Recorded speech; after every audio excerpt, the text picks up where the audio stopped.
All righty, folks, my next guest, well, he's a great friend of mine. I was going to say good, but he's a great friend of mine. By the way, Hall of Fame quarterback in the NFL, 20 seasons, inducted to Pro Hall of Fame in 2016. I'm happy to welcome Mr. Brett Favre. Number 4, I introduce you as my great friend. And just as proof, you come with your best outfit. Your best outfit when you're on my show. And I love it, Brett. Good to see you, buddy.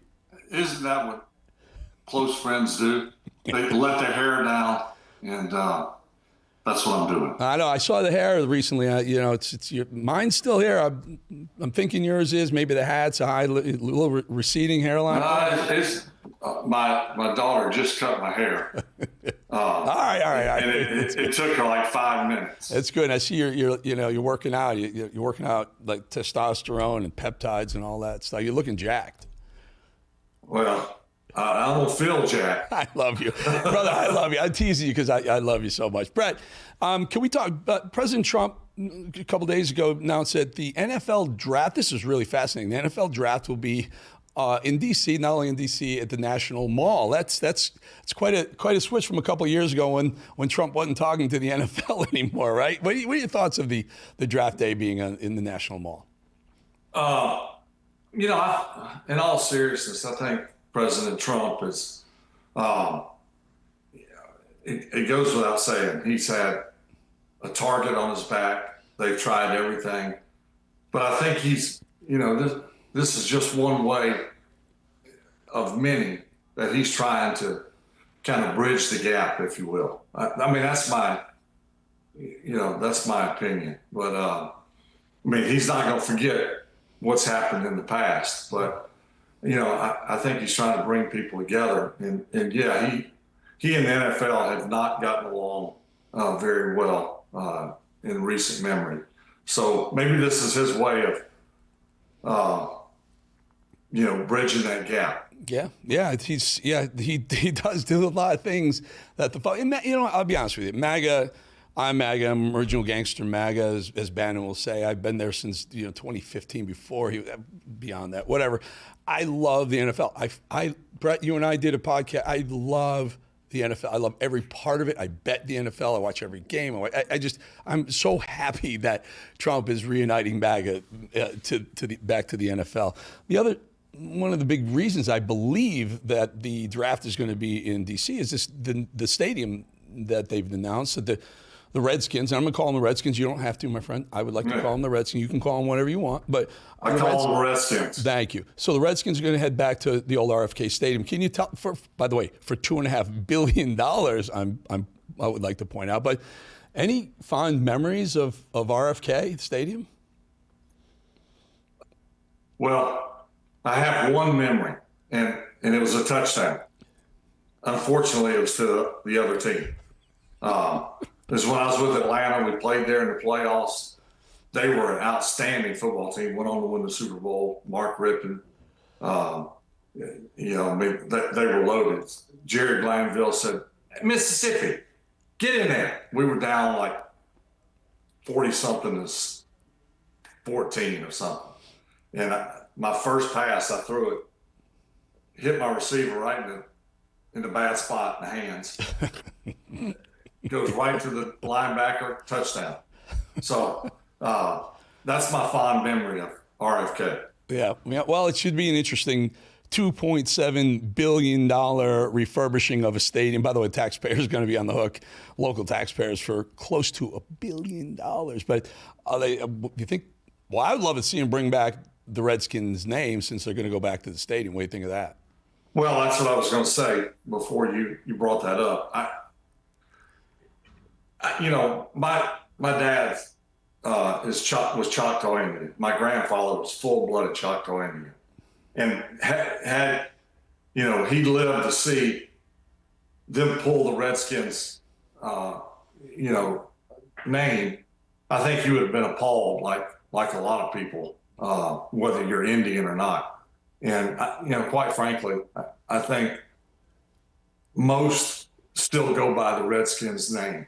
I look at it, as if I were, I'm like a quarter, 30% Choctaw. So I don't necessarily have a voice, but I think that it's certainly a good thing to have the Redskins name. I think it's an honor, and I think they need to bring it back. They're trying to pull anything Native American named Chiefs, Indians. They're trying to pull up the woke culture, and we kind of put that without asking the chief.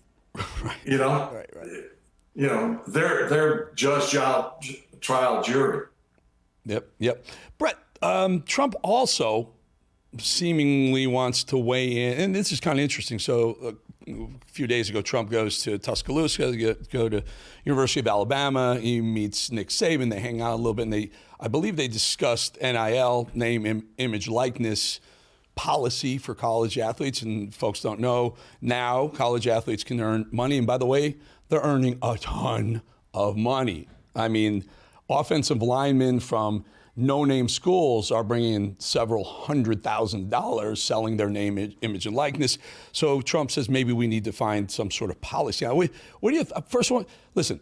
Everything Trump does, he's a friend of mine, friend of yours for a very, very long time. I don't necessarily agree with every single thing, and I don't agree with this. I think I like the idea. I'm a free market guy. I like them to be able to earn in college. What about you? Do you like this college athletes earning money? I do to a certain extent. I think, and how you regulate it at this point, I have no idea. It is certainly the wild, wild west out there right now.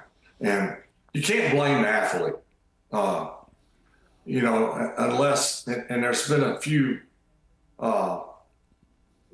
incidences where a player has reneged on, the contract, but, I've had a lot of questions about it. I just think that, Southern Miss is where I play. We're in the Sun Belt Conference. Our TV money per team, I don't know, it's anywhere from 500 to 750,000. At least it was a couple of years ago, where the SEC per team is 60 to 100 million per team. Hard to compete. Hard to pay NIL money when you don't have any money. And, if you're one of the SEC schools or you're one of the Big Ten or Power Five, you're going, so what? And I get it. But, it's becoming more and more one-sided. It's the SEC and, pretty much everyone else. Again, you can't blame the player, but I think there needs to be, why not, implement a incentive package. Yeah. Pull it. Pull the money. Pull the money like Major League Baseball did back in the day, where the smaller markets, smaller teams were participating in the New York and LA market, largesse, so to speak, when it comes in. Before we run out of time, this Shedeur Sanders fiasco, I don't know if you were watching it. He thought he was going to get drafted, and first couple picks, first round, it went a little bit lower. A couple things. This phone call he got from a coach's son, pretty brutal. Thought that was interesting. Also, what are your thoughts about Shedeur in Cleveland? I mean, they've had a tough time for quarterbacks in Cleveland. Yeah, they've had a tough time, and at some point, they will find the right guy. Is it Shedeur? Time will tell. I think, the draft day fiasco, if you want to call it that, if anything, and I know Shedeur, and I know Deion. Deion is a close friend of mine. I'm sure Deion has told Shedeur, let this motivate you more than any other time in your young football career to prove all the naysayers wrong. It's an opportunity. It's not the opportunity that you thought you were going to get. You thought you would go in the first round. Quite frankly, I did too. But I wasn't in on all the meetings and one-on-one workouts and all the things that the NFL does with a select number of players. So I don't know, what exactly went on other than what I hear. But I think the kid has a ton of ability. He can play. He can sling it. Now, again, it's not the round that he wanted to go in, but I think he can play. Will he be the Cleveland guy? I don't know. I would can't be any worse than that's been over the last almost decade. Correct. Very, just guy to guy, and the folks watching. The NFL fined the Falcons $250,000 because the coach Jeff Ulbrich $100,000 because his son was the one who made the phone call.